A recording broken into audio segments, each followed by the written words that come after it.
YouTube channel named Scholar Academy. Today I am continuing with this topic production and cost of chapter 3rd class 12th. Now I am going to teach you about the law of diminishing marginal product. So what does it mean that इसको हम law of diminishing marginal product भी बोलते हैं और law of variable proportion भी बोलते हैं. जैसे as I have told you in the short run में क्या होता है कि सारे इनपुट्स को हम वेरी नहीं करते. We vary only few inputs and keeping the other input as a constant. कुछ इनपुट को हम वेरी करते हैं और कुछ इनपुट को हम कांस्टेंट रखते हैं, मतलब उसको हम फिक्स रखते हैं. For example just have a look here. Factor 1 हमारा क्या है, लेबर, और फैक्टर 2 क्या है, प्लांट एंड मशीनरी. हम ये मान के चल रहे हैं कि हमने सिर्फ फैक्टर 1 को वेरी करा है और फैक्टर 2 को, प्लांट एंड मशीनरी को हम वेरी नहीं कर रहे हैं. ये हमारा फिक्स्ड इनपुट है और ये हमारा वेरिएबल इनपुट है. अगर शॉर्ट रन में सिर्फ एक ही इनपुट को हम वेरी करते हैं और उसी से आउटपुट की प्रोडक्शन को इंक्रीज करते हैं तो एक टाइम ऐसा आता है कि उसकी efficiency is going to reduce. First of all its efficiency is increasing, then at a certain level their efficiency is going to decrease. Suppose हमने लेबर हायर करा, लेबर को हायर करने में उसकी जो एफिशिएंसी है स्टार्टिंग में बहुत ज्यादा रही. जैसे मॉर्निंग में लेबर आया और उसने बहुत ही एफिशिएंटली और एनर्जेटिक वे में काम करा. उसके बाद आफ्टरनून में उसका थोड़ा सा कम हुआ, मतलब उसकी जो लेबर करने की क्षमता है वो थोड़ी सी कम हुई, और इवनिंग में वो पूरी ही डिक्रीज, मतलब although he is producing the output but not very efficiently as he was producing in the morning. जो पहले वो प्रोडक्शन कर रहा था उससे इतनी एफिशिएंटली उसका प्रोडक्शन नहीं करेगा.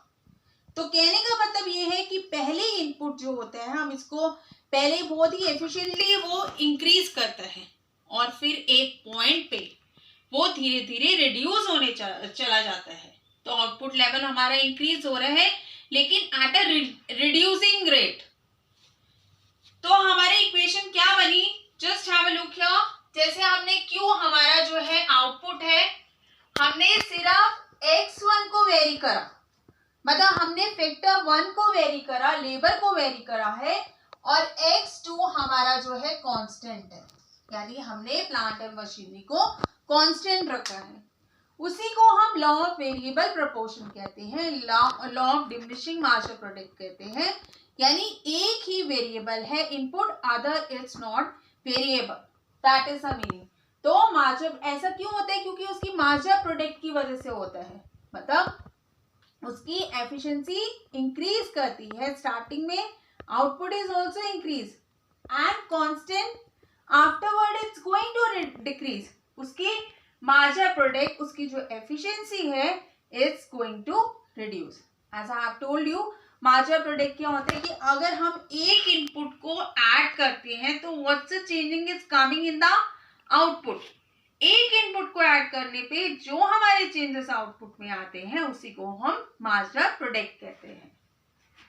Now just have a look on this slope of TP, MP and AP. TP का मतलब क्या है, टोटल प्रोडक्ट होता है, एमपी मतलब मार्जिनल प्रोडक्ट होता है, एवरेज एपी मतलब एवरेज प्रोडक्ट होता है. टोटल प्रोडक्ट मतलब होता है कि जो हमने इनपुट को हमने जो एड ऑन करे हैं उससे हमारा कितना आउटपुट लेवल इंक्रीज होता जा रहा है, that is the meaning of total product. और मार्जिनल प्रोडक्ट क्या होता है, difference in adding a one input what is coming a change in the output. यानी एक इनपुट के एडिशन से कितना चेंजेस हमारे आउटपुट में आया है उसको हम मार्जिनल प्रोडक्ट बोलते हैं.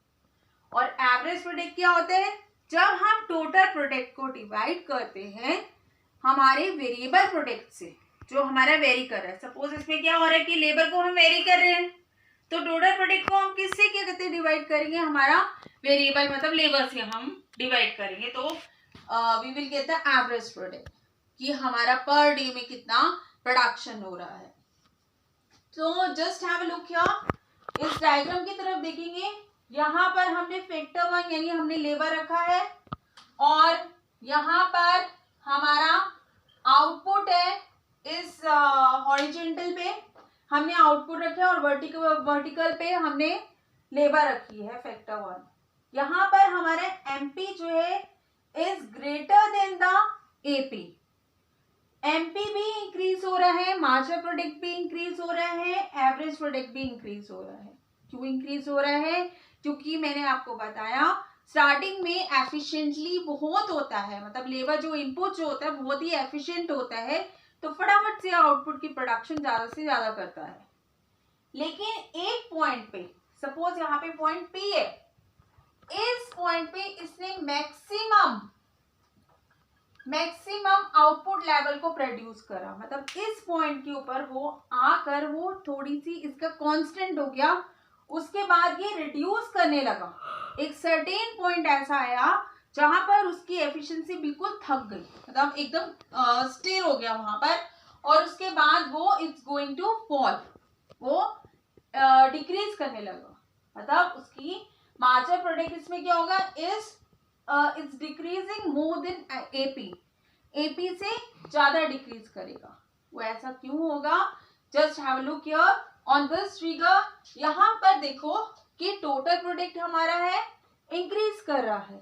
जैसे मैंने आपको बताया था कि सपोज हम मान रहे हैं कि 30 उसने यूनिट्स प्रोड्यूस करे, 2 लेबर ने मिलके, उसके बाद थोड़े टाइम के बाद जैसे आफ्टरनून ने उन्होंने 20 करे और इवनिंग तक उनके 10 की और प्रोडक्शन हुई, तो धीरे धीरे उसकी एफिशिएंसी कम हो रही है। प्रोडक्शन तो हो रही है बट इतनी एफिशिएंटली प्रोडक्शन नहीं हो रही है।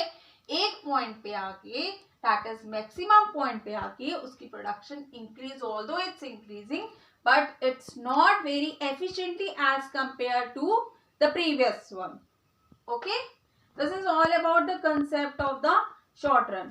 Short run में क्या होता है, सिर्फ एक ही वेरिएबल इनपुट वेरी करते हैं, other that remain fixed, and this law of diminishing marginal product और law of variable proportion we are taking into consideration कि ऐसे हमारे इनपुट अगर हम यूज करते हैं कैसे वो एफिशिएंटली वर्क करता है स्टार्टिंग में, और at a certain point it's going to reduce.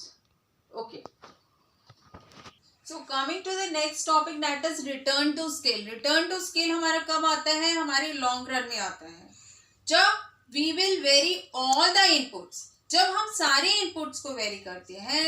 no input that remain fixed, कोई भी इनपुट हमारा फिक्स नहीं रहता। जैसे हमने 2 इनपुट लिए थे, just have a look here, हमने 2 इनपुट कौन कौन से लिए थे? फैक्टर 1 लिया था हमने, दैट इज लेबर, और जो हमने फैक्टर 2 लिया था वो हमारा क्या था? प्लांट एंड मशीनरी थी। तो हमने क्या करा? हमने दोनों ही इनपुट को वेरी करा, कोई भी हमने फिक्स नहीं करा। तो लॉन्ग रन का मतलब मैंने आपको बताया था कि जब हमारे पास सफिशिएंट टाइम है प्रोडक्शन एक्टिविटी को जनरेट करने के लिए और आउटपुट लेवल इंक्रीज करने के लिए, तब प्रोड्यूसर क्या करता है? दोनों ही इनपुट्स को इंक्रीज करता है। तो इस केस में उसने फैक्टर 1 को और फैक्टर 2 दोनों को ही इंक्रीज करा। He has increased labor as well as plant and machinery. तो इस केस में हमारे 3 स्टेजेस आते हैं। रिटर्न टू स्केल, इसको हम बोलते हैं, जैसे हमने पहले law of diminishing marginal product पढ़ा और लॉ ऑफ वेरिएबल प्रोपोर्शन पढ़ा, जिसमें हमने एक ही इनपुट को वेरी करा था, पर लेकिन जब हम सारे इनपुट्स को वेरी करते हैं we call them return to scale. And 3 position it will come, increasing return to scale, IRS, that is when a proportional increase in all input result in an increase in output by more than the proportion. Like इसका मतलब क्या है?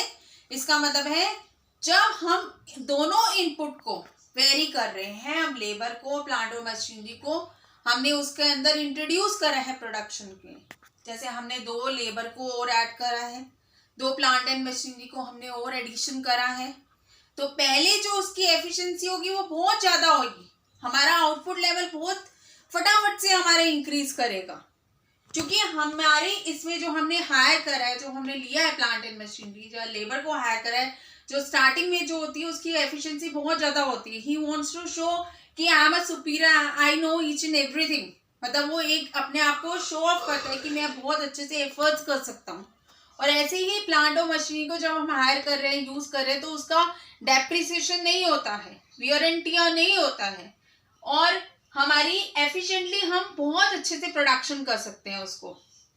But एक हमारा एक stage आता है जहां पर एक हमारा फिक्स हो जाता है, मतलब उसकी एफिशिएंसी रुक जाती है. लाइक हमारा क्या होता है, like you just see here constant return to scale. वो कांस्टेंट हो जाता है, मतलब जितना हमारा आउटपुट है उतने की अगर हम सेम ही इनपुट्स को हम यूज करें तो हमारा आउटपुट भी इतने ही लेवल से इंक्रीज होता है. Just have a look here. Constant return to scale when a proportional increase in all the input result in an increase in output by the same proportion. यानी same जितने ही proportion में हम input को हम engage कर रहे हैं, use कर रहे हैं, सेम ही लेवल के proportion में हमारा आउटपुट लेवल इंक्रीज हो रहा है, उसको हम कांस्टेंट रिटर्न टू स्केल कहते हैं. डिक्रीजिंग रिटर्न टू स्केल क्या होता है हमारा, when a proportional increase in all the input result in an increase in output by less than that proportion. यानी अगर हमने अपने क्या कहते हैं इनपुट्स को यूज करा, लेकिन एक ऐसा पॉइंट आएगा जहां पर उसकी डिक्रीजिंग रिटर्न टू स्केल हो जाएगी, क्योंकि जब हमने उसको यूज करा धीरे धीरे क्या होती है उसकी एफिशिएंसी, मैंने आपको पहले ही बताया था कि उसकी एफिशिएंसी कम होती जाती है, तो उसका डिक्रीज हो जाती है एफिशिएंटली, वो एफिशिएंसी उसकी डिक्रीज हो जाती है. मतलब जैसे प्लांट एंड मशीनरी हम यूज कर रहे हैं, उसकी डेप्रिसिएशन लेवल हो जाएगा, उसका डेप्रिसिएशन होगी, कुछ वियर एंड टियर होगी, तो इसी वजह से उसकी प्रोडक्शन जो है, हमारे को प्रोडक्शन तो मिल रही है लेकिन इतनी एफिशिएंटली नहीं मिल रही है. और ऐसे लेबर का मैंने आपको एग्जांपल दिया था, जैसे मॉर्निंग में वो बहुत एनर्जेटिक वे में काम करेगा, फिर आफ्टरनून में थोड़ा सा उसकी एनर्जी कम होगी और इवनिंग में बिल्कुल ही डाउन हो जाती है. तो आउटपुट लेवल तो हमें दे रहे हैं बट लेकिन इतनी एफिशिएंटली नहीं देता वो हमें आउटपुट लेवल. तो यही स्टेजेस हमारे इसमें ही है. अगर हम दोनों को वेरी कर रहे हैं इनपुट को, तो हमारा पहले आएगा इंक्रीजिंग रिटर्न टू स्केल, फिर कांस्टेंट रिटर्न टू स्केल, फिर decreasing return to scale. It is in the long run. तो just have a look here. हम यहाँ पे देखते हैं, यहाँ पर Q हमारा आउटपुट है, F दैट इज हमारे जो दोनों फैक्टर है x1 एंड x2 हमने माना है.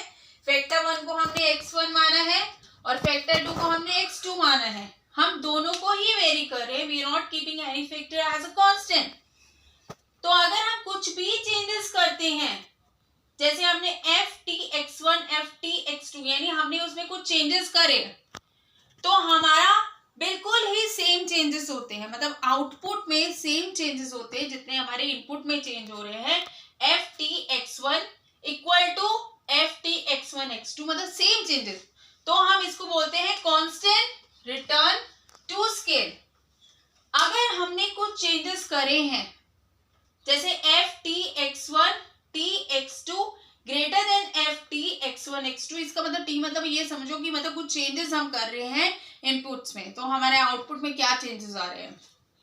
तो अगर हमारा आउटपुट ग्रेटर हो रहा है तो इनपुट के चेंज करने से हमारा आउटपुट बहुत ज्यादा चेंजेस हो रहा है, मतलब मोर देन दैट प्रोपोर्शन.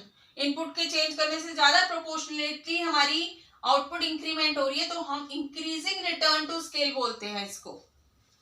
जब हमारे इस इक्वेशन में ft(x1) x2 is less than ft(x1) x2, इसका मतलब क्या है कि हमने हमारी जो हमने इनपुट्स करे हैं उसमें हमने इंक्रीमेंट तो करे हैं, बट लेकिन अब वो डिक्रीजिंग रिटर्न टू स्केल पे हमारी पोजीशन पे आते हैं, मतलब हमारे जो इनपुट की एफिशिएंसी वो धीरे धीरे कम हो रही है, but still they are producing the output.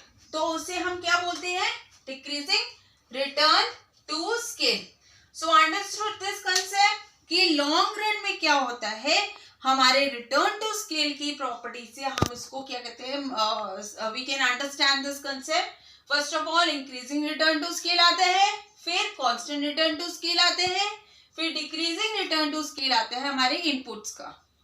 So if you like this video, then you please like, share and subscribe us. Thank you so much.